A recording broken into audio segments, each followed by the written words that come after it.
கிறிஸ்துக்குள் பிரியமான அன்பு சகோதர சகோதரிகளே, உங்கள் அனைவரையும் கர்த்தராக இயேசு கிறிஸ்து நாமத்தினாலே வாழ்த்தி வரவேற்கிறேன். இந்த அருமையான நாளை காணும்படியாய் செய்த பிதாவாகிய தேவனுக்கு இயேசு கிறிஸ்துவின் மூலம் நன்றிகளை ஏறெடுப்போம். இந்த நாளிலும் நாம் தியானிக்க இருக்கிற வேத பகுதி உலகத்தின் கடைசி கட்டத்தில் இருக்கிறோம் என்ற வேத பகுதியை நாம் தியானிக்க இருக்கிறோம். இது பாகம் 2. கடந்த நாட்களில் பாகம் 1 நாம் பார்த்தோம். இந்த உலகத்தின் அழிவின் விளிம்பில் இருக்கிறோம். எப்படி இது நம்ம பார்க்குறோம் அப்படின்னா, பல கோணங்களில் நாம் பார்க்குறோம். அதாவது இந்த பூமியை மனுஷன் வாழ்வதற்காக தேவன் இந்த பூமியை படைத்தார். மனுஷன் வாழ வேண்டும் என்பதற்காக தேவன் இந்த பூமியை படைத்தார். அவன் மனுஷனுக்கு என்னெல்லாம் தேவையோ அதெல்லாம் இந்த பூமியில் வைத்து அதன் பிறகு மனுஷனை அவர் படைத்தார் என்றதாக நாம் பார்க்கிறோம். அதான் நம்ம கடந்த நாட்களில் நம்ம பார்த்தோம். உதாரணத்திற்கு மனுஷனுக்கு ஆக்சிஜன் வேணும் அப்படின்னு காற்றை படைத்தார். இப்போது அந்த காற்று மாசாயிடுச்சு. ரொம்ப மாசாயிடுச்சு. அதாவது உலக மக்கள் உயிர் வாழ்வதற்கு பிரச்சனையாகும் வகையில் காற்று மாசாய் கொண்டிருக்கிறது. ரொம்ப மோசமான நிலைக்கு போய்கொண்டிருக்கிறது. 2வது, மனித வாழ்க்கைக்கு இன்றியமையாத ஒன்றாக இருக்கிற ஒரு காரியம், அடுத்த காரியம் குடிநீர். ஆனால் இன்றைக்கு குடிநீர் தட்டுப்பாடு அதிகமாகிக் கொண்டிருக்கிறது. நிலத்தடி நீர்கள் உறிஞ்சப்படுகிறது. நீர்த்தேக்கங்கள் காணாமல் போய்விடுகிறது. சதுப்பு நிலங்கள் கட்டிடங்களாக மாறிக்கொண்டு வருகிறது. தண்ணீர் பஞ்சம் அதிகமாகிக் கொண்டு வருகிறது. கூடிய விரைவில் இது அப்படியே நீடிக்குமானால் மக்களின் வாழ்வாதாரம் ரொம்ப தட்டுப்பாடாக இருக்கும் என்றதாக பார்க்கிறோம். அடுத்ததாக, இந்த உலகத்தின் நுரையீரல் என்று சொல்லக்கூடிய காடுகள், பெரும்பாலான காடுகள் உலக அளவிலே காணாமல் போயிடுச்சுங்களாம். காடுகள்லாம் நிறைய காணாமல் போய்விட்டது. அதற்கு காரணம் முக்கியமாக தொழிற்சாலைகள், விவசாய நிலங்கள், கட்டிடங்கள் கட்டுவதற்காக காடுகள் முற்றிலும் அழிக்கப்பட்டு விட்டது. காட்டிலே ஈரப்பதம் குறைந்து விட்டது. அதனால் நிறைய பிரச்சனைகள் உருவாகி கொண்டிருக்கிறது. சுகாதார சீர்கேடுகள் அதிகமாகி கொண்டிருக்கிறது. இதெல்லாம் பார்க்கும்போது நாம் உலகத்தின் முடிவில் இருக்கிறோம் என்பது தெளிவாகிறது. இன்னும் ஆதாரம் பார்க்கணும் என்றால், நமக்கு மனுஷன் உயிர் வாழ்வதற்கு மிகவும் அவசியமாக, மிகவும் முக்கியமாக, அதாவது நீர் ஆதாரங்கள், அதாவது மனுஷனுடைய வாழ்க்கை தரத்திற்கு மிக முக்கியமாக இருக்கிற நீர் ஆதாரங்கள் எல்லாவற்றிலும் தேவன் ஒரு விஷயத்தை பிரம்மாண்டமாக பண்ணியிருக்கிறார். மனுஷன் வாழ்வதற்காக தேவன் இந்த உலகத்தை படைத்தார், உருவாக்கினார் அல்லது சிருஷ்டித்தார், எது ஒன்று வச்சுக்கலாம். அப்படி சிருஷ்டிக்கும் போது இந்த உலகம் 3 பக்கம் கடலினாலும் தண்ணீரினாலும் ஒரு பக்கம் நிலத்தினால் இருக்கும்படி செய்தார். ஏன் தேவன் ஒரு பக்கம் மட்டும் மனுஷன் வாழ்வதற்காக வைத்தார் என்பதில் ஒரு நிறைய சந்தேகங்கள் கூட இருக்கு. ஏன் கடலை உண்டாக்கினார்? கடல் ஃபுல்லாக உப்பு தானே, அந்த தண்ணியை குடிக்க முடியாது இல்லையா? அதான் நம்ம போன வாரம் பார்த்தோம். கடந்த வாரத்தில் என்னென்றால், அந்த உப்பு தண்ணீரை ஃபில்டர் பண்ணி நீர் துகள்களாக மாற்றி அதை மேலே மேகங்களாக உருவாக்கி அது மழையாக பொழியும்படியாய் செய்து, அந்த மழை கூட மீண்டுமாய் அந்த கடலிலே வந்து கலக்காதபடிக்கு அங்கே ஒரு காற்றை உருவாக்கி, ஒரு புயலை உருவாக்கி, அந்த மேகங்களெல்லாம் நிலப்பரப்புக்கு வரும்படியாய் செய்து, அந்த நிலப்பரப்பிலே தண்ணீர் கிடைக்கும்படியாய் செய்து, தேவனுடைய ஞானம் அளவிட முடியாதது. எப்படியெல்லாம் பண்ணியிருக்கிறார் பாருங்க. அதனால் தான் நம்ம இன்னொரு வசனம் கூட நம்ம அதில் வாசித்தோம் இல்லைங்களா? எங்கேருந்து இந்த கடலுக்கு நதி வருதோ திருப்பி மழையாக அந்த நதிக்கு நம்ம மீண்டும் நதியை போய் அடைகிறது. இப்படி உருவாக்கின இந்த கடல் மாசடைந்துள்ளது. மிக மோசமான நிலைமை. அதுக்குள்ள நம்ம கடந்த நாட்களில் பார்த்தோம். இவங்களை கிட்டத்தட்ட ஒரு சுகாதார அமைப்பு 1000 டன்னு கழிவுகளை எடுத்திருக்குது. இது கடலில் இருக்கிற கழிவுகளில் 1% மட்டுமே அப்படின்னு அந்த சுகாதார அமைப்புக்கு சொல்லியிருக்கிறாங்க. எல்லாம் நெட்லேருந்து நம்ம சர்ச் பண்ணி பார்த்ததில் தான். அது மட்டுமல்ல, மேலே பார்த்த காசு மாசடைந்து இருக்கிறது, குடிநீர் பிரச்சனை, காடுகள் அழிக்கப்பட்டு வருகிறது. இந்த காரணங்களால் சூரியனுடைய வெப்பத்தின் தாக்கம் பூமியிலே அதிகமாக ஏற்படுவதின் விளைவாக பனிப்பாறைகள் உருக ஆரம்பித்திருக்கிறது அப்படின்ற ஒரு உண்மை கூட வந்திருக்கிறது. முதல்ல ஓசான் படலம் ஓட்டம் இருந்ததுன்னு சொன்னாங்க. அப்புறம் கொஞ்ச நாள் கொஞ்சம் சரியாயிட்டு வருதுன்னு சொன்னாங்க. இப்போ பனிப்படலம் உருவாகி கொண்டு, அதாவது பனிப்படலம் உருக ஆரம்பித்து கொண்டிருக்கிறது. இதனால் பூமியில் அழிவுகள் அதிகமாகும். அதாவது கடற்கரையிலிருந்து சுமார் 100 to 150 கிலோமீட்டர் தூரம் வரை நீரினால் சூழப்பட்டு விடும் என்று ஆய்வாளர்கள் கூறுகிறார்கள். இது ஏற்றுக்கொள்வதா இல்லையா? நீர்மட்டம் உயரும் என்று கூறுகிறார்கள் என்றால் நான் அதை ஏற்றுக்கிறேன். எப்படின்னா, நாங்கள் எங்கள் ஊரில் எண்ணூர் பகுதி இருக்குது, காசிமேடு பக்கத்தில் எண்ணூர் பகுதி. அது ரோடு இருக்கும், அந்த ரோடை ஒட்டி கடல் இருக்கும், ரோடு ஒட்டிய கடல் இருக்கும்.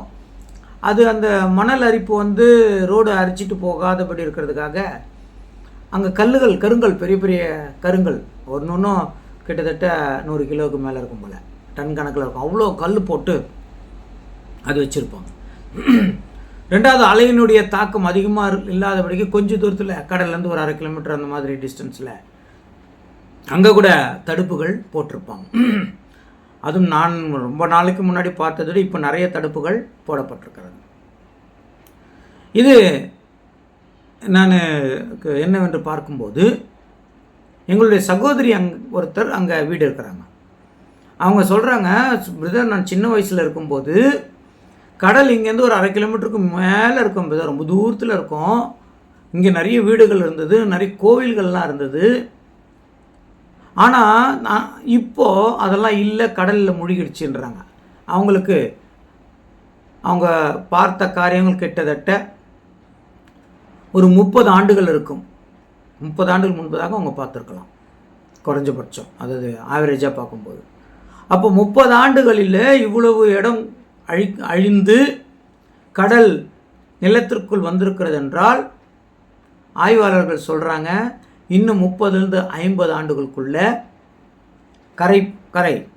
கடற்கரை இருக்குது இல்லையா, கடற்கரை ஓரங்களில் இருக்கிற நகரங்கள் காணாமல் போய்விடும், கடலுக்குள் மூழ்கிவிடும். இன்னும் கொஞ்சம் முன்னாடி நீங்கள் போனீங்கன்னா, கன்னியாகுமரி பகுதியில் குமரிகண்டம் என்கிற இடம் முழுவதும் கடலுக்குள் மூழ்கி இருக்கிறது என்பதை அமெரிக்க ஆய்வாளர்கள் கண்டுபிடித்திருக்கிறார்கள். இந்த குமரிக்கண்டம் இந்தியாவையும் ஆஸ்திரேலியாவையும் இணைக்கிறதாக ஒரு புள்ளி விவரம் கூட சொல்லுகிறது. இந்தியாவையும் ஆஸ்திரேலியாவையும் இணைக்கிறது. இது இப்போ தண்ணிக்குள்ளே இருக்குது. அதே போல் பூம்புகார் என்ற இடம் கூட தண்ணீரிலே மூழ்கி இருக்கிறது என்று நமக்கு தெரியும். இப்படி நம்முடைய இந்தியாவிலே, அதுவும் நம்முடைய தமிழகத்திலே பல இடங்கள் தண்ணீரிலே மூழ்கி இருக்கிறது என்றால், ஆய்வாளர்கள் சொல்லுகிற கருத்து சரியே. இன்னும் கொஞ்ச நாட்களுக்குள்ளாய் இந்த பூமியிலே தண்ணீர் மட்டம் அதிகமாகும். காரணம், பூமியை மனிதர்கள் மிக மோசமாக கெடுத்து வருகிறார்கள். பார்த்தீங்களா? நிலப்பரப்பு குறையும், அபாயம் மற்றும் பருவநிலை மாற்றம் அதிகமாகும். சரியான நேரத்திற்கு மழை வருவதில்லை. மழை பெய்யாத காலத்திலே மழை பெய்கிறது. இதன் விளைவாக விவசாயம் மிகப்பெரிய பாதிப்பு அடைகிறது. விவசாயிகளுக்கு ஒரு கணக்கு இருக்குது. இந்த டைமில் தான் மழை பெய்யணும், இந்த டைமில் அறுவடை வரணும், அறுவடை டைமில் மழை பெய்யக்கூடாது, சில அறுவடைக்கு மழை இருக்கணும். நம்மளுக்கு விவசாயம் அப்படி தெரியாததுனால எனக்கு தெரிஞ்ச வரைக்கும் நான் சொல்கிறேன். இப்படி இருக்கிறது உங்களுக்கு தெரியும். விவசாயத்தை பற்றிலாம் நிறைய பேர் இங்கே மீட்டிங்கில் கேட்குறவங்களுக்கு. அந்த காலமாற்றமானதுனால மழையும் வெயிலும் குளிரும் அதிகமாக இருக்கிறது என்று ஆய்வாளர்கள் கூறிக்கொண்டு வருகிறார்கள். இந்த ஆண்டில் கூட அவங்க குறிப்பாக தமிழகத்தில் வெப்பநிலை 2 - 3 டிகிரி அதிகரிக்கக்கூடும் என்று சொல்லுகிறார்கள். ஒரு காலத்தில் தமிழகத்தில் 100 டிகிரி வெயில் வந்தால் உடனே நியூஸில் சொல்லுவாங்க இல்லைங்களா, இன்று தமிழகத்தில் வெயில் 100 டிகிரியை தாண்டி இருக்கிறது என்று சொல்லுவாங்க. சதம் அடித்தது அப்படின்னு சொல்லுவாங்க 100 டிகிரி. அதே நம்ம தமிழகத்தின் பக்கத்தில் இருக்கிற ஆந்திரா அந்த மாதிரி ஏரியாக்களில் பார்த்தோம்னா 104 105 டிகிரி சாதாரண விஷயன்றாங்க. 104 105 டிகிரி சாதாரண விஷயம், அதெல்லாம் சொல்ல மாட்டாங்க. நம்ம ஊரில் ஒரு 90 95 டிகிரி வர மாதிரி அவங்களுக்கு கணக்கு. 100 டிகிரியில் நம்ம ஊரில் தமிழகத்தில் ரொம்ப அதிகம். ஆனால் இப்பொழுது அந்த காலம் மாதிரி 102 103 டிகிரி கூட இப்போ சொல்கிறது இல்லை. கவனிச்சிங்கன்னா தெரியும். அதே மாதிரி ஆந்திர பிரதேசம் மற்ற பிரதேசங்களெல்லாம் 105 106லாம் ஒன்றுமே இல்லை, அதுவும் சொல்கிறது இல்லை. வெப்பநிலை அங்கே 110லாம் சாதாரணமாக இருக்குது. நம்ம ஊரில் 110, இப்போ 112லாம் இந்த வருஷம் வரும்னு எதிர்பார்க்கப்படுகிறது.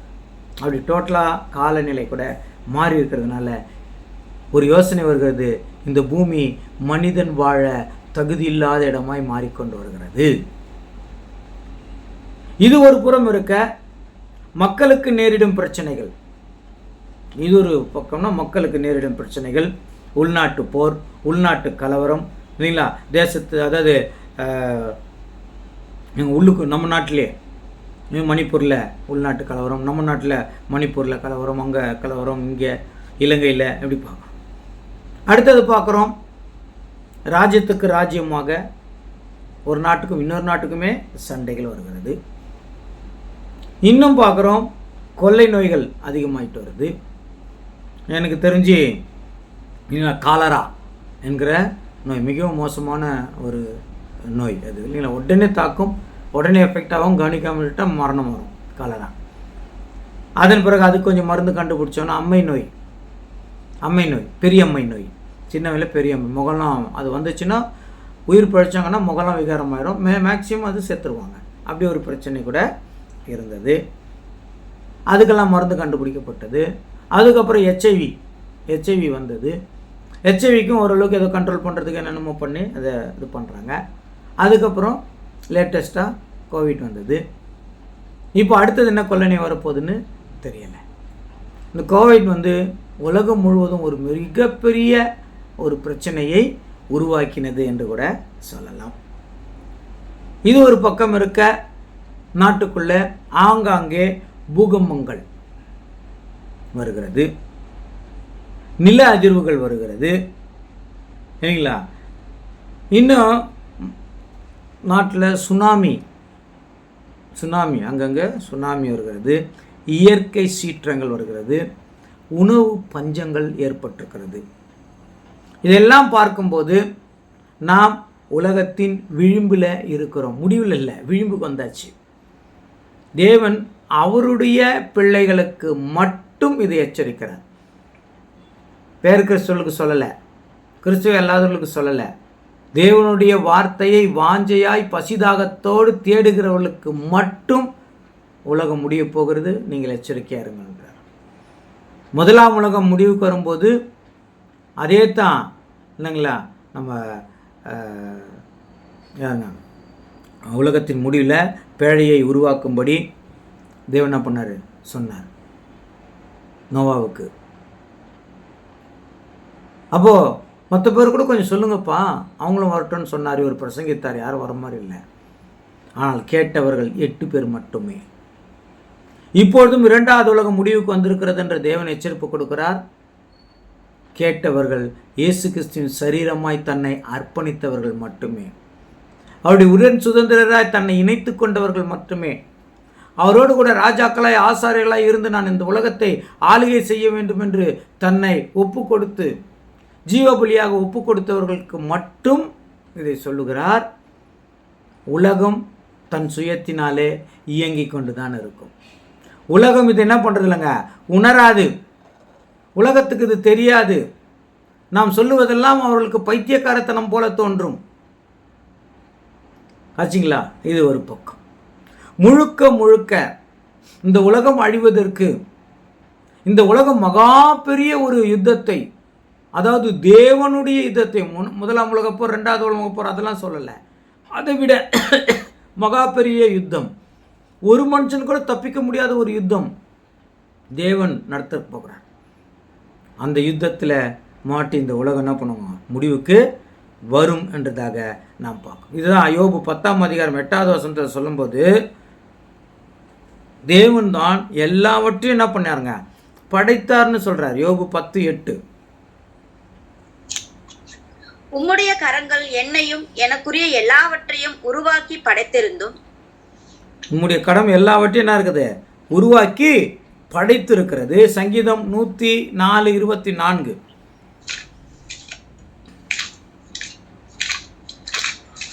சங்கீதம் 104:24. கர்த்தாவே, உமது கிரிகைகள் எவ்வளவு திரளாய் இருக்கிறது, அவைகளை எல்லாம் ஞானமாய் படைத்தீர். பூமி உம்முடைய பொருள்களினால் நிறைந்திருக்கிறது. பூமி உம்முடைய பொருள்களினால் நிறைந்திருக்கிறது. அவரது தான் எல்லாம். காற்றை உருவாக்கினவர் அவர்தான். ஆனால் எல்லாம் இப்பொழுது நாசமாய் போய் கொண்டிருக்கிறது. எல்லாத்தையும் மனுஷன் கெடுத்து வைத்திருக்கிறான். இது ஒரு பக்கம். இன்னொரு பக்கம் பார்க்கும்போது இந்த கடைசி காலத்தில் எப்படிப்பட்ட மனிதர்கள் இருக்கிறார்கள் என்பதை நான் முதல்ல சொன்னேன். உலகத்தில் இருக்கிற சம்பவங்கள்லாம் பார்க்குறோம். இது பார்க்கும்போது உலகத்தின் முடிவில் இருக்கணும்னு புரிஞ்சுக்கணும். இன்னொரு ஒரு ஆதாரம் என்ன என்றால், மனுஷர்கள் எப்படிப்பட்டவர்களாக இருப்பார்கள்னு நம்ம பார்க்கணும். அதை பார்த்து அப்போது நம்ம உலகத்தின் முடிவில் இருக்கிறன்றதை புரிஞ்சுக்கணும். அதை வாசிக்கலாமா? 2 தீமோத்தேயு 3ஆம் அதிகாரம் 1வது வசனம்.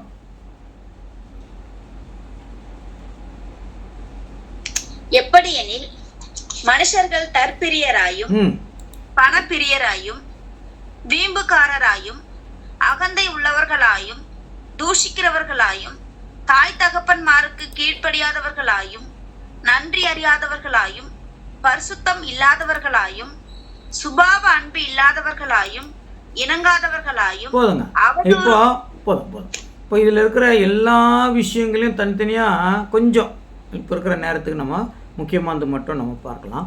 இந்த முதல் வசனம் பாருங்க. மேலும் கடைசி காலங்களில் கொடிய காலம் வரும் என்று, கடைசி நாட்களில் கொடிய காலம் வரும் என்று அறிவாயாக அப்படின்னு அங்கே ஒரு புள்ளி போட்டு நிறுத்திருப்பாங்க.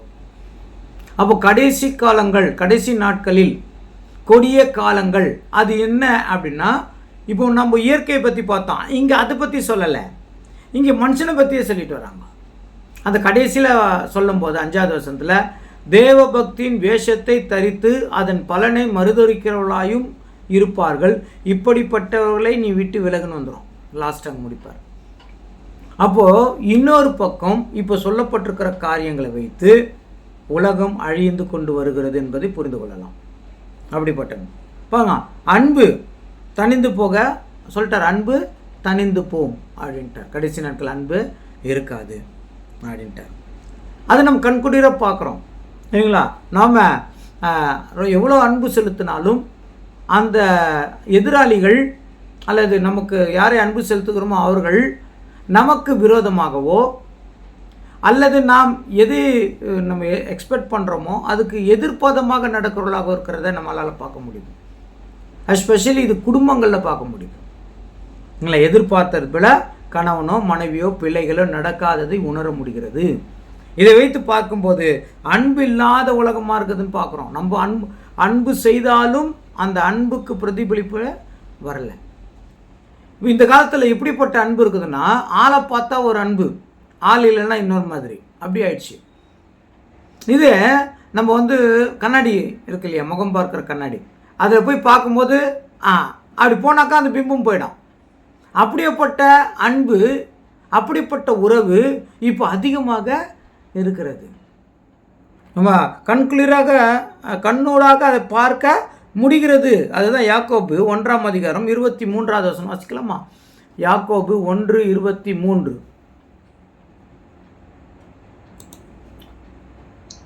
எண்ணத்தினாலெனில் ஒருவன் திருவசனத்தை கேட்டும் அதன்படி செய்யாதவனானால் கண்ணாடியிலே தன் சுபாவ முகத்தை பார்க்கிற மனுஷனுக்கு ஒப்பாயிருப்பான். அதுதாங்க, வசனத்தை கேட்டு அதன்படி வாழாதவர்கள். இப்போ கடைசி காலத்தில்னு சொன்னோமே, இது 2 வகையில் பொருந்தும். ஒன்று உலகத்துக்கும் பொருந்தும். கடைசி காலத்தில் மனுஷன் எப்படி இருப்பான்னு இந்த விஷயங்கள் உலகத்துக்கும் பொருந்தும். அதே நேரத்தில் சபைக்கும் பொருந்தும். பார்த்தீங்களா, 2த்துக்குமே அது பொருந்துகிற ஒரு விஷயமா இருக்குதுங்க. ஃபார் எக்ஸாம்பிள் பார்த்தீங்கன்னா இந்த வசனத்தை அப்படியே வச்சுக்கோங்க. அது மறுபடியும் வாசிக்கலாம். 2 தீமோத்தேயு 3:1. 2 தீமோத்தேயு 3:1.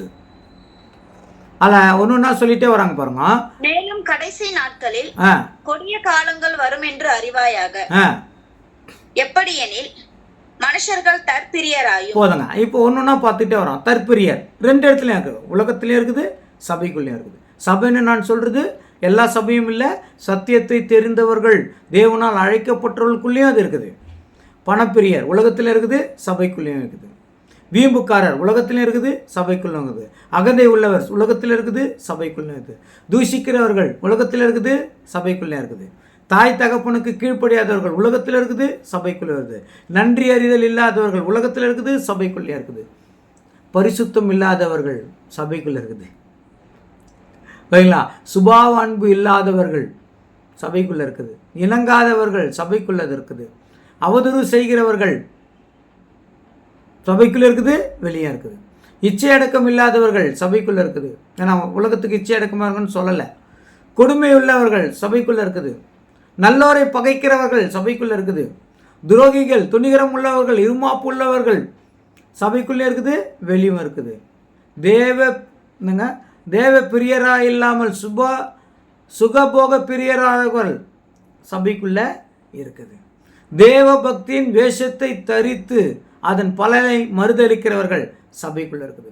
இப்படி சபைக்குள்ளே இருக்கிற விஷயங்கள் கூட சொல்லப்பட்டு வருகிறது. அப்போ 2 விஷயத்தையும் நம்ம கவனிக்கிறோம். உலகத்திலையும் பார்க்கணும், சபைக்குள்ளேயும் பார்க்கணும். இப்போது உலகத்தின் முடிவில் இருக்கிறோம். இன்னும் கொஞ்ச காலத்தில் உலகம் முடிந்துவிடும். அது ஆராய்ச்சியாளர்கள் 50 வருஷம் கொடுக்குறாங்க, 40லேருந்து 50 வருஷம், சிலர் 30 வருஷம் கொடுக்குறாங்க. அது இயற்கை அழிவுகள் வர்றதுக்கு உலகம் இப்படி இருந்தாக்கா மக்கள் வாழ தகுதி இல்லாத இடம் போயிடணும். இப்போ நாம் இதை பார்க்குறோம். இப்போ இதெல்லாம் வச்சு பார்க்கும்போது இன்னும் 50 வருஷம் கூட நம்மளால் போக முடியுமா என்கிற ஒரு சந்தேகம் இருக்கிறது என்றதாக நாம் பார்க்குறோம்.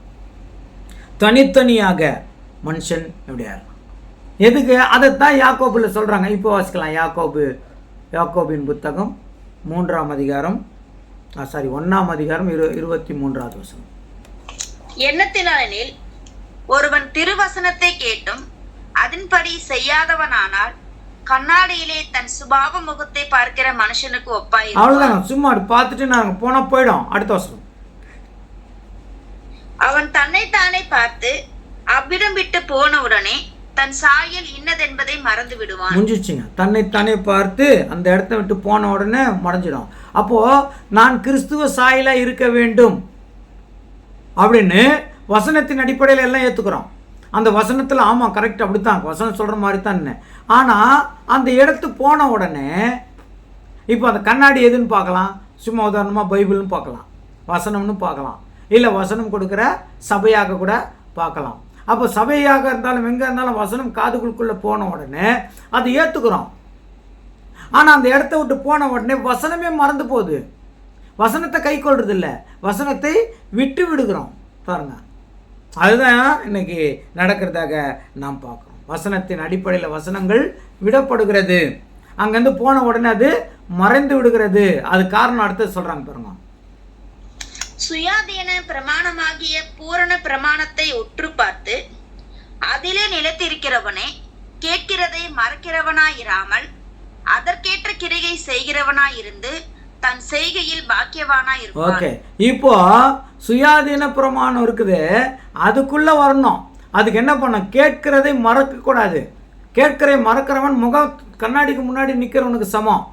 அப்போ தேவனுடைய வார்த்தை, நம்ம சத்தியமான வார்த்தை கட்டளைகள் எல்லாம் ஏற்றுக்கொண்டு செய்கையில் காட்டணும்.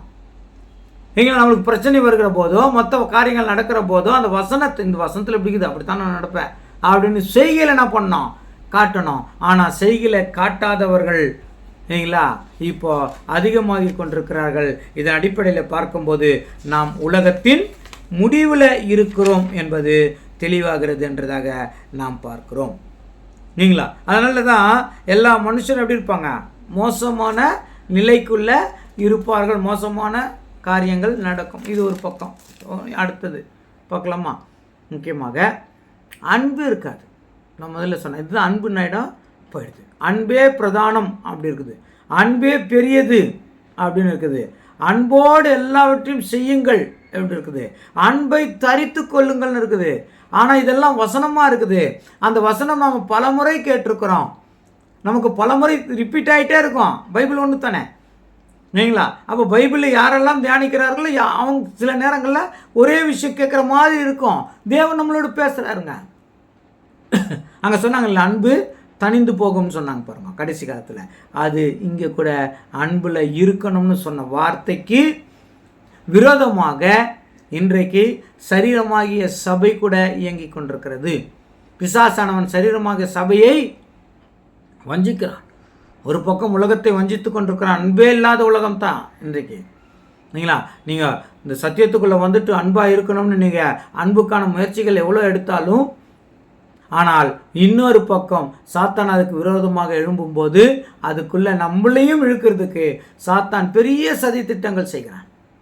அன்பு தனிந்து போகும் இல்லைங்களா. கொலோசியர் 3ஆம் அதிகாரம் 14வது வசனம் வாசிக்கலாமா. கொலோசியர் 3:14. இவை எல்லாவற்றின் மேலும் பூரண சற்குணத்தின் கட்டாகிய அன்பை தரித்துக் கொள்ளுங்கள். பார்த்தீங்களா, அன்பை என்ன பண்ணுங்க, தரித்துக் கொள்ளுங்கன்னு சொன்னார். வசனம் இருக்கு. ஆனால் இந்த கடைசி காலத்தில் அந்த வசனத்தை சாத்தான் என்ன பண்ணிட்டான், எடுத்து போட்டு விடுகிறான். 2 தீமோத்தேயு 2ஆம் அதிகாரம் 22வது வசனம் வாசிக்கலாங்க. 2 தீமோத்தேயு 2:22. அன்றியும் வாலியத்துக்குரிய இச்சைகளுக்கு நீ விலகி ஓடி சுத்த இருதயத்தோட கர்த்தரை தொழுது கொள்ளுகிறவர்களுடனே நீதியையும் விசுவாசத்தையும் அன்பையும் சமாதானத்தையும் அடையும்படி நாடு. என்னங்க அங்கே சொல்லிட்டாங்க பாருங்க, சுத்த இதயத்தோட தொழுது கொள்ளணும், நீதியும் சமாதானமும் அன்பையும் நாடணும். இதுதான் பைபிளில் நம்மளுக்கு தேவன் சொல்கிறது. இது எங்கே இல்லையோ நீங்கள் புரிஞ்சுக்கோங்க, இது கடைசி காலம். இது நான் சொல்லிட்டேன். இதை கை கொள்ளாதவன் கிறிஸ்துவன், இது அறியாதவன் உலகத்தார். இது தெரியாது அவங்களுக்கு. ஆனால் தெரிந்தவர்கள் கிறிஸ்துவர்கள், ஆனால் அவர்கள் கை கொள்றதில்லை. ஆனால் அதுக்கு நீங்கள் ஜாக்கிரதையாக இருங்க, கை கொள்ளாமல் இருப்பாங்க. தேவனுடைய பிள்ளைகள் கவனிங்க, அங்கே அவர்கள் கை கொள்ளாத போது நீங்கள் உஷாராயிடுங்கன்னு சொல்கிறாங்க. அதனால் சொல்லும்போது தேவனுடைய அழைப்பு அது எப்படியாப்பட்டதாக இருக்குது. 1 தீமோத்தேயு 6:11 பாருங்கள்.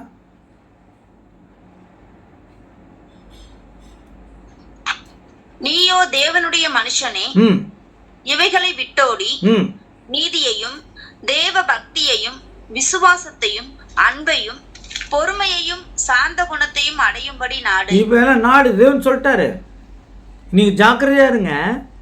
தேவனுடைய பிள்ளைகள் ஜாக்கிரதையா இருங்க. உலகத்தின் முடிவில் வந்திருக்கிறோம். இப்போ எதை தேட வேண்டும், எதை ஏற்றுக்கொள்ள வேண்டும், எதை விட வேண்டும் என்று ஜாக்கிரதையாக என்ன பண்ணுங்க, அதை நாடுங்கள் அப்படின்னு சொல்றாரு. அது ஜாக்கிரதையா நாடுங்கள்.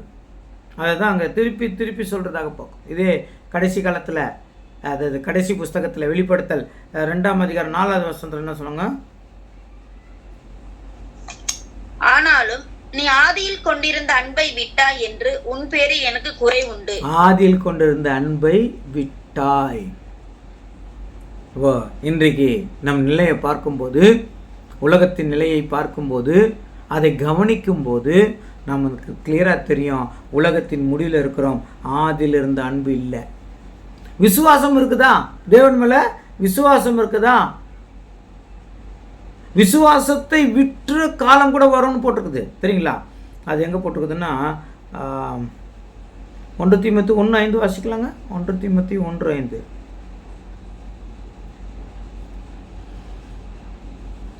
கற்பனையின் பொருள் என்னவெனில், சுத்தமான இருதயத்திலும் நல் மனசாட்சியிலும் மாயமற்ற விசுவாசத்திலும் பிறக்கும் அன்பே. பாத்தீங்களா? அப்போ மாயமற்ற விசுவாசம். ஆனால் இப்போ மாயமான விசுவாசம் ஆயிடுச்சு. தேவன் மேலே விசுவாசம் போயிட்டே இருக்குதுங்க. அதான் சொல்ற, நீங்கள் விசுவாசம் உள்ளவர்களா என்று உங்களை நீங்களே என்ன பண்ணுங்க, சோதித்து பாருங்கள்னு சொல்கிறார்.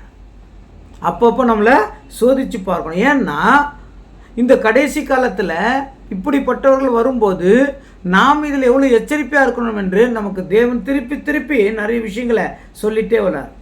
அதான் சொல்ல எபிரேயர் 3ஆம் அதிகாரம் 12வது வசனத்துக்குள்ள, எபிரேயர் 3:12.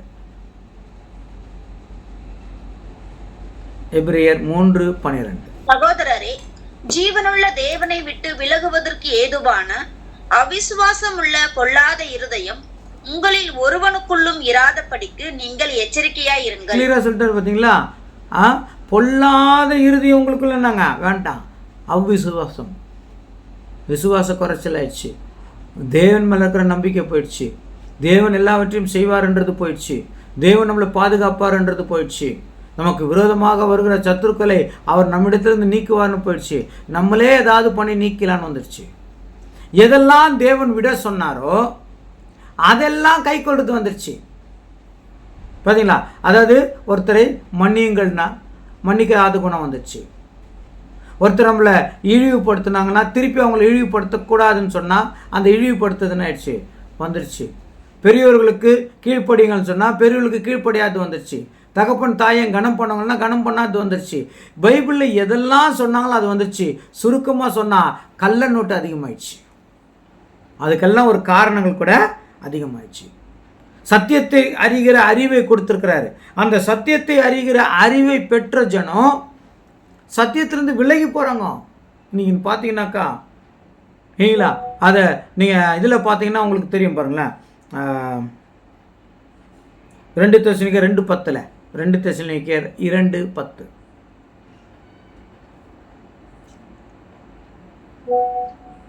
கெட்டு போகிறவர்களுக்குள்ளே அநீதியினால் உண்டாகும் சகலவித வஞ்சகத்தோடும் இருக்கும் ரட்சிக்கப்படத்தக்கதாய் சத்தியத்தின் மேலுள்ள அன்பை அவர்கள் அங்கீகரியாமற் போனபடியினால் அப்படி நடக்கும். சத்தியத்தின் மேலுள்ள அன்பு அவர்களை அங்கீகரியாமல் போனார்கள். சத்தியத்தை கேட்டு இன்னைக்கு சத்தியத்தை கேட்டுட்டு சத்தியத்துக்குள்ளே வந்துட்டு சத்தியத்தை வேணான்னு விட்டுட்டு நாய் தன் கக்கினதை தின்ற மாதிரி திருப்பி வாபஸ்னா இருக்கிறாங்க. எவ்வளோ பேர் போயிட்டாங்க. சத்தியத்தின் மேலே அன்பு தணிந்து போகும்.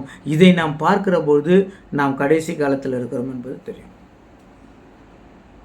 கை கொள்ளுங்கள், எல்லாவற்றையும் என்ன பண்ணுங்க, இல்லை கை கொள்ளுங்கள்னு சொல்கிறார். யோவான் 15ஆம் அதிகாரம் 10வது வசனம் நினைக்கிறேன், வாசிச்சு பாருங்க. யோவான் 15:10.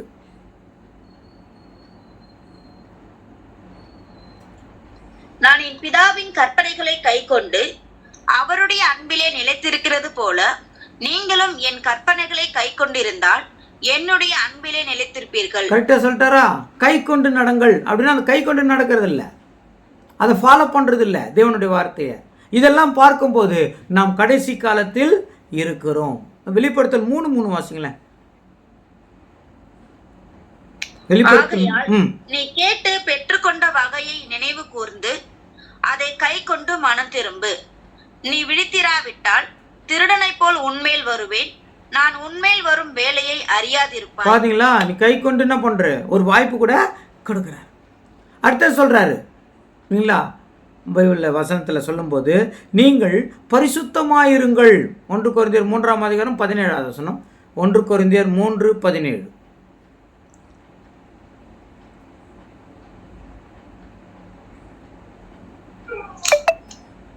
ஒருவன் தேவனுடைய ஆலயத்தை கெடுத்தால் அவனை தேவன் கெடுப்பார். தேவனுடைய ஆலயம் பரிசுத்தமா இருக்கிறது. தேவனுடைய ஆலயம் எப்படி இருக்குதுங்க? பரிசுத்தமா இருக்கிறது. தேவனுடைய ஆலயம் பரிசுத்தமா இருக்கிறது. நீங்களும் பரிசுத்தமா இருங்கள். 2 தீமோத்தேயு 3ஆம் அதிகாரம் 2வது வசனம். 2 தீமோத்தேயு 3:2. எப்படியெனில் மனுஷர்கள் தற்பிரியராயும் பணப்பிரியராயும் வீம்புக்காரராயும் அகந்தை உள்ளவர்களாயும் தூஷிக்கிறவர்களாயும் தாய் தகப்பன்மாருக்கு கீழ்ப்படியாதவர்களாயும் நன்றி அறியாதவர்களாயும் பரிசுத்தம் இல்லாதவர்களாகி. வந்துச்சிங்களா? பரிசுத்தமாக இருங்கள்னா பரிசுத்தம் இல்லாத காலமாக வந்துருச்சு. இதை பார்க்கும்போது நாம் கடைசி காலத்தில் இருக்கிறோம். பரிசுத்தம் இல்லாமல் தேவன்கிட்ட போகவே முடியாதுங்க. நம்ம எவ்வளோ தான் நம்ம விழுந்து பிறண்டு பண்ணாலும், தேவனுக்காக அப்படி பண்ணணும் இப்படி பண்ண நம்ம பண்ணாலும், நாம் பரிசுத்தமாக வாழ்க்கை வாழலைன்னா தேவன்கிட்ட போக முடியாது. இல்லைங்களா? நீ பரிசுத்தமாக வாழலன்றதுக்காக தேவன் ரிஜெக்ட் பண்ணுறாரு. ஏன்னா பரிசுத்தமாக வாழறதுக்கான எல்லா வழிகளும் தேவன் நமக்கு கற்றுக் கொடுக்குறாரு. துணைன்னு இருக்கிறாரு, கைப்பிடிச்சி நடக்க வச்சு கூப்பிட்டு போகிறாரு. ஆனால் கையை உதறி விட்டா எவ்வளோ கை பிடிச்சிருப்பாருங்க, அவள் தான் விட்டுருவார்.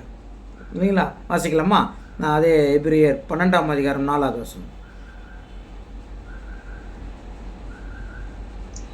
பாவத்திற்கு விரோதமாய் போராடுகிறதில் ரத்தம் சிந்தப்படத்தக்கதாக நீங்கள் இன்னும் எதிர்த்து நிற்கவில்லை. எபிரியர் 12:14. யாவரோடும் சமாதானமாய் இருக்கவும் பரிசுத்தம் உள்ளவர்களாய் இருக்கவும் நாடுங்கள். பரிசுத்தம் இல்லாமல் ஒருவரும் கர்த்தரை தரிசிப்பதில்லை. யாவரோடும் சமாதானமாக இருந்தால் சமாதானத்துக்கே வர்றதில்லை, பதிலுக்கு பதில் பரவாயில்லன்ற மனசு வரல. அதை பார்க்கும்போது நாம் கடைசி காலங்களில் நாங்கள் இருக்கிறோம். தேவ பயமே இல்லைங்க. தேவன் தண்டிப்பார், தேவன் நம்மளுக்கு கடிந்து கொள்வார், தேவன் அடிப்பார், இது இந்த பயமே இல்லை. இவ போதனை என்ன ஆச்சுன்னா தேவன் அடிக்கவே மாட்டார்ன்ற போதனை வந்துடுச்சு. அப்போ எப்படி பயம் வரும்? அப்போ அடி வாங்குறது அதெல்லாம் இயற்கைங்க, நீங்கள் தெரியாது வாங்குறது, அதுக்கும் தேவன் அடிக்கிறது கிடையாதுங்கன்னு ஆயிடுச்சு. அப்போ என்ன ஆயிடுச்சுன்னா பாவம் செஞ்சால் தப்பு இல்லைன்றது வந்துடுச்சு. ஏன் அப்படியே போதிக்க ஆரம்பிச்சுட்டாங்க. இயேசு கிறிஸ்து இருக்கிறார் இல்லைங்களா? இந்த சிலுவையில் பாவத்தை அவர் சிலுவையில் சுமந்ததுனால இந்த சிலுவைக்கு அந்த பக்கம் இருக்கிற பாவம், அதாவது நீ கிறிஸ்துவனை ஆவதுக்கு முன்னாடி இந்த பாவம் மன்னிக்கப்பட்டது, சிலுவைக்கு இந்த பக்கம் கிறிஸ்துவனை ஆயிட்டப்புறம் வர பாவம் மன்னிக்கப்பட்டுச்சு, ஆகினால் நீ பாவம் பண்ணாத கவுண்டிங்லேயே வராதுன்றாங்க. ஆனால் பைபிள் அப்படி சொல்ல, நீ பரிசுத்தம் இல்லைன்னா தேவனை தரிசிக்கவே முடியாது. இது பரிசுத்தம்ன்ற வார்த்தையில் எல்லாமே அடங்கிடுச்சு. சரிங்களா? இப்போ இதை பார்க்கும்போது நாம் கடைசி காலங்களில் இருக்கிறோம். தேவ நம்பிக்கை கூட இந்த காலங்களில் இல்லாத சூழ்நிலை இருக்கிறதாக பார்க்கிறோம். அப்போ தேவனுடைய ஆலயமே கெடுக்கப்பட்டு வருது. அப்போதான் சொல்றாங்க 1 கொரிந்தியர் 3:17, ஒருவன் தேவனுடைய ஆலயத்தை கெடுத்தால் அவனை தேவன் கெடுப்பார். என்ன சொல்லிட்டாரு? அந்த இதுதான் ஆலயம், தேவனுடைய ஆலயம், நம்ம தான் தேவனுடைய ஆலயம். இந்த ஆலயத்தை நீ கெடுத்தினா அப்படின்னு என்ன அர்த்தம்? அவர் என்னெல்லாம் சொல்லி பரிசுத்தமாக்குனாரோ அந்த சொன்ன விஷயங்கள்ல எல்லாம் நம்ம விட்டுட்டோம்னா ஆலயத்தை கெடுக்கிறோம், நம்மளே கெடுக்கிறோம். அப்படி கெடுக்கப்படுகிறதை நாம் பார்க்கும்போது நம்ம புரிஞ்சுக்கணும், நாம் கடைசி காலத்தில் இருக்கிறோம். ஆலயத்தை அவங்களே ஒருத்தர் கெடுத்துட்டு வராங்க பாருங்க. நம்ம அந்த மாதிரி ஆயிடக்கூடாது. ஏன்னால் நம்ம கடைசி காலத்தில் இருக்கிறோம் என்பதை புரிந்து கொள்றதுக்காக. இதை தான் வெளிப்படுத்தல் 11:18 கூட ரிப்பீட் பண்ணுறாங்க. வெளிப்படுத்தல் 11:18. ஜாதிகள் கோபித்தார்கள், அப்பொழுது உம்முடைய கோபம் மூண்டது. மரித்தோர் நியாய தீர்ப்பு அடைக்கிறதற்கும் தீர்க்க தரிசிகளாகிய உம்முடைய ஊழியக்காரருக்கும் பரிசுத்தவான்களுக்கும் உமது நாமத்தின் மேல் பயபக்தியா இருந்த சிறியோர் பெரியோருக்கும் பலன் அளிக்கிறதற்கும் பூமியை கெடுத்தவர்களை கெடுக்கிறதற்கும் காலம் வந்தது என்று சொல்லி தேவனை தொழுது கொண்டார்கள். பூமியை கெடுத்தவர்களை கெடுக்கிறதுக்கான காலம். இதெல்லாம் பார்க்கும்போது ஒரு பக்கம் இயற்கை அழிவுகள், ஒரு பக்கம் கிறிஸ்துவ வாழ்க்கை, உலக வாழ்க்கை, உலக மனிதர்களை பார்க்கிற பொழுது பைபிளில் சொன்ன மாதிரி இருக்கிறதுனால இப்போ நம்ம உஷாராயினோம், நாம் உலகத்தின் முடிவில் இருக்கிறோம். அந்த நாள் நம்மை பற்றி கொள்ளாதபடிக்கு நாம் என்ன பண்ணோம்? ரொம்ப எச்சரிக்கையாக இருக்கணும். அந்த நாளும் நாழிகையும் நமக்கு இதெல்லாம் தெரியுது, ஆனால் கரெக்டு டேட்டு தெரியாதனால நம்மளை சொல்கிறாரு, நீங்கள் விழித்திருங்கள், ஜாக்கிரதையாக இருங்கள், எச்சரிக்கையாக இருங்கள்னு சொல்கிறாங்க. பேதுருல கூட அதை ரிப்பீட் பண்ணுறாங்க. 2 பேதுரு 3:17 வசனத்தில் சொல்லும்போது நீங்களா இழந்து போகாதபடிக்குன்றாருங்க. 2 பேதுரு. ஆதலால் பிரியமானவர்களே, இவைகளை முன்னமே நீங்கள் அறிந்திருக்கிறபடியா. பாத்தீங்களா? இப்போ நம்மளுக்கு ஒரு எச்சரிப்பு. இதெல்லாம் பார்க்கும்போது உலகத்தின் முடிவில் இருக்கிறோம், ஆனால் நாம் அதில் என்ன பண்ணிடக்கூடாது? மாட்டிக்க கூடாது இல்லைங்களா? இதெல்லாம் பார்க்கிற போது அக்கிரமக்காரருடைய வஞ்சகத்திலே நீங்கள் இழுப்புண்டு உங்கள் உறுதியிலிருந்து விலகி விழுந்து போகாத படிக்கு எச்சரிக்கையா ரொம்ப எச்சரிக்கை. அக்கிரமக்காரர் அதிகமாகி இல்லைங்களா இழுப்பார். அதான் சொன்னாங்களா, இயேசு கிறிஸ்து வருகின் போது இல்லைங்களா? தெரிந்து கொள்ளப்பட்டவர்களே வஞ்சிக்கத்தக்கதாக அப்படின்னு பார்க்குறோம். தெரிந்து கொள்ளப்பட்டவர்களே ஏமாறுகிற சந்தர்ப்பம் வந்துடும், இழுக்கப்பட்டு போகும். அதான் அக்கிரமக்காரன் வருகை என்னங்க, ரொம்ப ஜாக்கிரதையாக இருக்கணும்னு சொல்லி இங்கே சொல்லும்போது நீங்கள் அதில் எச்சரிக்கையாக இருங்கள். ஏனென்றால் நாம் நிற்கிறேன் என்று சொல்லுவோம், ஆனால் நம்ம விழுறதுக்கு நிறைய வாய்ப்பு அமைஞ்சிடும். அதனால் நம்மளை எப்போவுமே நம்மளை சுற்றி பார்த்துக்கிட்டே இருக்கணும். சரியாக நிற்கிறோமா. அப்படியே தேவன்கிட்ட கேட்கணும், தேவனை நான் சரியாக நிற்கிறேன்னா ஏதாவது தவறுந்தா எனக்கு சொல்லுங்கள், நான் என்னை மாற்றிக்கிறேன்னு சொல்லி நம்மை சரிப்படுத்தி கொள்ள வேண்டும். அப்போ தான் நல்லா நிற்க முடியும். அதான் சொல்கிறாங்க 1 Corinthians 10:20 சொல்லும்போது, தன்னை நிற்கிறேன் என்று சொல்லுகிறவன் விழாதபடிக்கு இருக்க எச்சரிக்கையாக இருங்கள்.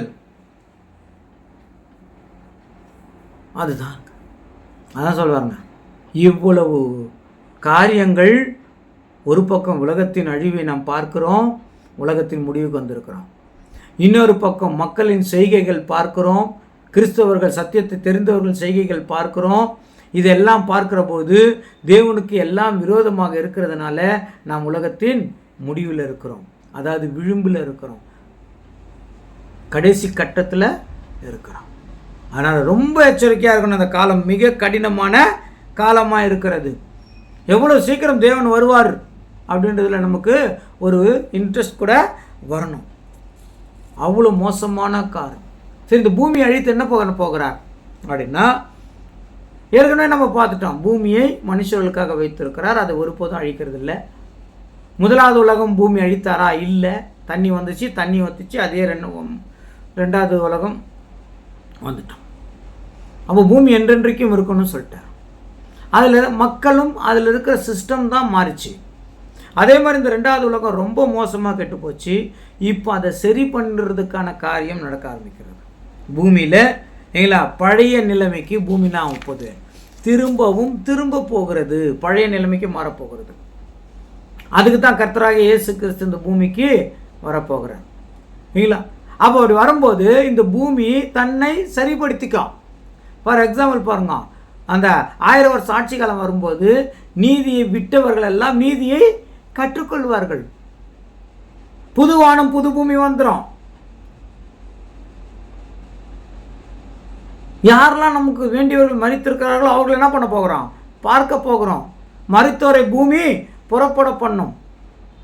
பாவம் நிறைய ஆயிடுச்சு, அதனால தான் இதை அழிக்க வேண்டிய சூழ்நிலை வந்துச்சு. ஆனால் இப்போ சொல்கிறாரு தேவனே, எல்லா பாவத்தையும் என்ன பண்ணிடுவேன்? மன்னிச்சிருவேன். பாவமே இல்லாத உலகம் வந்துடும். ஆதியில் தேவன் வானத்தையும் பூமியும் சிருஷ்டித்து ஆதாம் ஏவாளை இந்த பூமியில் வைக்கும்போது இந்த பூமி எப்படி இருந்ததோ அப்படி திருப்பி தன்னை மாற்றிக்கொள்ள போகிறது. இது மனுஷர்களுக்குள்ள மாற்றம் வரப்போகிறது. அது மட்டுமல்ல, திருப்பி இந்த பூமியை அப்படியே விட்டுட்டா மரம் செடி கொடியெல்லாம் வந்து காடெல்லாம் வளர ஆரம்பிச்சிடும். இல்லைங்களா? இப்போ கடல் கூட பாருங்க, அதில் அது எவ்வளோ கழிவுகள் போட்டாலும் அதை கழிவுகள் போடாமல் நிறுத்திட்டா அந்த இருக்கிற கழிவுகள் எல்லாத்தையும் கரைக்கு தள்ளிடும். அது தன்னை சரிப்படுத்திக்கும். மனுஷன் இந்த பூமிக்கு பேராசை நிமித்தம் செய்கிற காரியங்கள்லாம் நிறுத்தினா காற்று கரெக்ட் ஆகிடும், தண்ணி கிடைக்க ஆரம்பிச்சிடும். அப்போ 1000 வருஷம் முடிவில் இந்த பூமி ரொம்ப சமாதானம் ஆகிடும். சரிங்களா? அதுக்கு தான் இந்த பூமியினுடைய நிறைவுக்குள்ளே வந்துட்டுருக்குறோம். இதை நம்ம எச்சரிப்பாக பார்க்கணும். இந்த உலகத்தின் முடிவு மிக பயங்கரமாக இருக்கும். ஆனாலும் அதில் ஒரு நன்மைக்கான காரியங்களை கூட தேவன் அங்கே வைத்திருக்கிறார். சகோதர சகோதரி, அதனால் நாம் தெரிஞ்சிக்க வேண்டியது, இன்றைக்கி புரிஞ்சிக்க வேண்டியது இதுதான். உலகத்தின் முடிவில் இருக்கிறோம், பார்க்குறோம். மக்களுடைய குணங்கள் பார்க்குறோம், உலகத்தின் முடிவில் இருக்கிறோம். நாம் எந்த அளவுக்கு எச்சரிப்பாக இருக்க வேண்டுமோ அந்த அளவுக்கு எச்சரிக்கையாக இருக்கணும். உலகத்தின் முடிவுக்கு வந்திருக்கிற நாம், சத்தியத்தில் இருக்கிற நாம், தேவனுக்கு பிரியமான ஜனமாக இருக்கிற நாம் நம்மை சீர்படுத்தி கொள்ள வேண்டும். கரைத்திரை முதலானவைகள் நீக்கப்பட வேண்டும். தேவனுக்கு முன்பதாக பரிசுத்தமான வாழ்க்கை வாழ வேண்டும். அதுக்காக தேவன்கிட்ட எப்பவுமே கேட்கணும். தேவன் நம்ம உள்ளத்துக்குள்ள வரணும், உள்ளத்தில் நிறைந்து இருக்கணும். 24 மணி நேரம் ஒரு நாளைக்கு இருக்கிறது. அந்த 24 மணி நேரத்தில் எந்த விஷயம் நம் உள்ளத்தில் அதிகமாக இருக்கிறது அதை உடனே தூக்கி போட்டணும். தேவன் தான் நம்மளுக்குள்ள அதிகமாக இருக்கணும். தேவனுடைய காரியங்கள் தான் நம்மளுக்குள்ள அதிகமாக இருக்கணும். அப்போ தான் இப்படி மகா உபத்திரவத்தின் நாட்களில் தப்பிக்குவோம். பேதுருல இருக்குது இல்லைங்களா, அக்னினாக்காக இந்த பூமி என்ன பண்ணிக்குது, வைக்கப்பட்டிருக்குது. ஆனால் இயேசு கிறிஸ்துன்ற பேழைக்குள்ளே போயிட்டா அவர்கள் தப்பிக்கப்படுவார்கள். பேழை ரெடியாக இருக்குது. அந்த பேழைக்குள்ளே போகிறதுக்கான முயற்சிகள் நம்ம செய்யணும். அதுக்காக நம்ம தாழ்த்தணும் இல்லைங்களா. எங்கே மன்னிக்கணுமோ அங்கே மன்னிக்கணும், எங்கே விட்டு கொடுக்கணுமோ அங்கே விட்டு கொடுக்கணும். குடும்பத்தில் சமாதானம் இருக்கணும். எல்லாவற்றையும் தேவன் பார்த்துட்டு இருக்கிறாரு. நம்மளுக்கு இவ்வளவு நன்மைகள் செய்ததுக்கு காரணம் என்ன தெரியுங்களா? நாம் சீர்பொருந்துவதற்காக. நாம் வெறும் ஜெபம் பண்ணுறோம், பைபிள் வாசிக்கிறோம், பிரசங்கம் பண்ணுறோம், தேவனுடைய ஊழியங்கள் நிறைய ஊழியங்கள், அந்த எல்லா ஊழியமும் நம்ம செய்கிறோம். இதெல்லாம் செய்கிறது எதுக்கு தெரியுமா?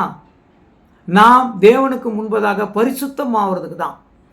இதெல்லாம் பயன்படுத்தி கொண்டு நாம் பரிசுத்தமாகணும், தேவனுக்கு உண்மையாக இருக்கணும், தேவனுடைய பிள்ளைகளாக இருக்கணும். அதுக்குத்தான் இதெல்லாம் பயன்படுத்தணும். இதெல்லாம் நம்ம செய்கிறதுனால நம் தேவனுக்கு உகந்தவர்கள் பிள்ளைகள் ஆக முடியாது. அதை தேவன் அங்கீகரிக்கிறதும் கிடையாது. திவ்ய சுபாவத்திற்கு பங்குள்ளவர்களாகும் பொருட்டு அந்த சுபாவம் தேவனுடைய சுபாவமாக, தேவனுடைய குணமாக நாம் மாற வேண்டும். இப்போ காலம் செல்லாது, கடைசி காலத்தில் இருக்கிறோம். இப்போ செலக்டட் டைம். ஒருவன் ஏற்றுக்கொள்ளப்படுவான், ஒருவன் கைவிடப்படுவான். அந்த காலகட்டத்தில் இருக்கிறோம். அப்போ தேவன் நம்மளை ஏற்றுக்கொள்ளும்படியான காரியங்களை நாம் செய்யணும். இல்லைனா மகா உபத்திரத்தில் நாம் கூட மாட்டிக்குவோம். கிறிஸ்துவுக்குள் பிரியமானவர்களே, இந்த தேவனுடைய வார்த்தையை நாம் கேட்டு வெறும் கண்ணாடியில் முகம் பார்த்துட்டு போகிற மாதிரி நம்ம வாழக்கூடாது. அது இருதயத்தில் வரணும். அந்த வார்த்தையை கேட்கணும். இன்றைக்கி எதை கேட்டுட்டு அப்படியே போயிடக்கூடாது. வேதத்தை வாசித்து வாசித்து தேவன் சொல்கிற வார்த்தையின்படி நடக்க நம்ம பிரயாசப்படணும். நடக்க முடியாத சூழ்நிலை வரும். ஒன்று தேவனே இந்த வார்த்தையின்படி நான் நடக்கணும், எனக்கு உதவி செய்யுங்கன்னு கேட்டு கேட்டு ஜெபித்து நாம் அதை ஜெயம் கொள்ளணும். அப்போ தான் நாமும் நம்முடைய குடும்பமும் சமாதானமாக இருக்க முடியும். இந்த கடைசி காலத்தில் நம் மீது மட்டும் கிருபையின் மழை பொழியும். நம் மீது மேகஸ்தம்பம் இருக்கும். ஆபத்து காலத்தில் நம் மீது அக்னி ஸ்தம்பம் இருக்கும். நம்ம எதுவும் நெருங்காதபடிக்கு காத்துக்கொள்வார். ஆனால் உலகத்திற்கு எல்லாம் நடக்கும். ஏனென்றால் தேவனுடைய கோபத்தின் நாளுக்குள்ளே வந்திருக்கிறோம்.